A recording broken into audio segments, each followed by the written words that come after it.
양자 컴퓨터가 나오면 비트코인은 망한다. 이 말을 하는 사람들의 이유는 간단해. 은행이나 금융기관들은 양자 컴퓨터가 등장하면 양자 내성 암호로 업그레이드하면 되지만 비트코인은 탈중앙 시스템이라 업그레이드를 못한다는 거야. 그래서 결국 양자 컴퓨터에 당할 거라는 주장이지. 그런데 이건 비트코인에 대해 잘 몰라서 나오는 오해야. 왜냐하면 비트코인은 이미 여러 번 업그레이드가 이루어졌기 때문이야. 많은 사람들이 비트코인은 사토시 나카모토가 만든 이후 그대로 멈춘 시스템이라고 생각해. 하지만 현실은 완전히 달라. 비트코인은 지금 이 순간에도 전 세계 개발자들이 계속 연구하고 개선하고 있는 프로젝트야. 창시자는 사라졌지만 수많은 암호학자와 개발자들이 코드를 분석하고 새로운 기능을 제안하고 보완을 연구하고 있어. 사실 비트코인 이전에도 디지털 화폐를 만들려는 시도는 꽤 많았어.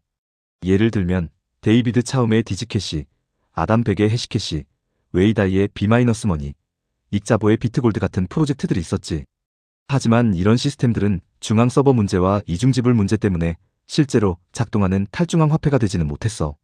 그리고 2009년 사토시 나카모토라는 사람이 기존 암호학 기술들을 하나로 조합해서 처음으로 실제로 작동하는 탈중앙 화폐 비트코인을 만든 거야.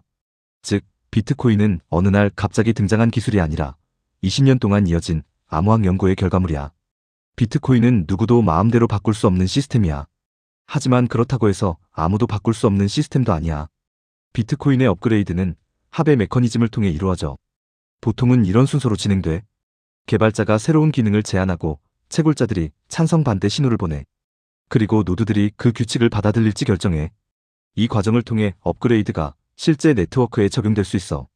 이런 제안들은 보통 BIPBITCOIN, 임프루브먼트 프로포절이라는 문서 형태로 올라와. 즉, 비트코인도 일종의 업데이트 제한 시스템이 있는 거야. 블록체인의 업그레이드는 크게 두 가지가 있어. 소프트 포크는 기존 규칙보다 더 엄격한 규칙을 추가하는 업그레이드이고, 하드 포크는 기존 규칙과 충돌하는 새로운 규칙을 만드는 업그레이드야. 이게 단순한 이론이 아니라 실제로 이런 일이 있었어. 2017년 비트코인에서 블록 크기를 크게 늘리자는 하드 포크가 추진됐어. 하지만 많은 노드와 사용자들이 반대하면서 결국 비트코인 네트워크에서는 무산됐어. 반대로 처음에는 채굴자들이 반대했던 세그잇 업그레이드는 사용자와 노드들의 지지로 결국 비트코인에 적용되기도 했어. 이 사건은 비트코인을 누가 통제하는지를 잘 보여주는 사례야. 비트코인은 채굴자도 개발자도 노드도 혼자서는 규칙을 바꿀 수 없어. 이 구조를 이해하려면 축구 경기를 떠올리면 쉬워.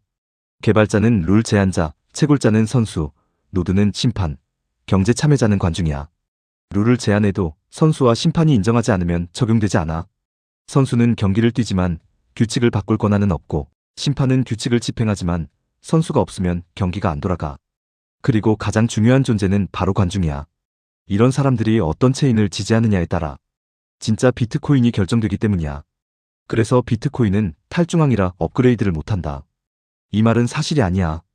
비트코인은 누군가가 마음대로 바꿀 수 있는 시스템이 아니라고 했지?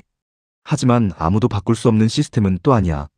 전 세계 참여자들의 합의로만 변화하는 시스템이야. 그리고 만약 언젠가 양자 컴퓨터가 실제로 비트코인을 위협할 정도로 발전한다면 그때도 마찬가지로 전 세계 개발자와 사용자들이 새로운 업그레이드를 논의하게 될 거야. 비트코인의 진짜 특징은 변하지 않는 시스템이 아니라 아무도 독점적으로 통제할 수 없는 방식으로 변화하는 시스템이라는 거야.